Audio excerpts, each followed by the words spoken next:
Hello everyone! My name is Erlyn. Isa po akong agent dito kay IME Live. So, papakita ko sa inyo kung paano mag-withdraw dito kay IME.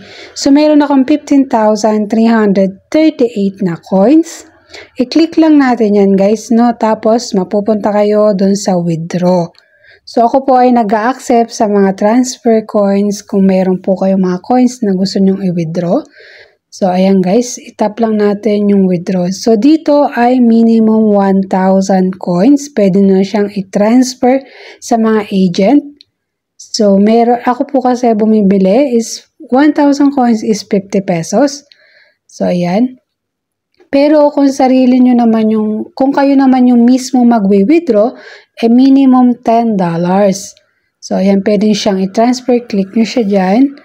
Tapos, hanapin nyo lang dyan yung Pilipinas para makita nyo kung ano pa yung available na pwedeng mag-withdraw. So, pwede siya sa GradPay at pwede siya sa Maya. At pwede din siya mag-transfer coins sa agent. Sa agent, guys, pwede na siyang 1,000, ganun. Tapos, yan, isasubmit lang natin. Lagay natin yung GCash, then submit. So, may less siya na 20 pesos. So, makikita nyo, marireceive ko na lang at 820. So, 15,000 is 820 pesos. Minutes lang yan guys, na-receive ko na. So, eto yun. Yan.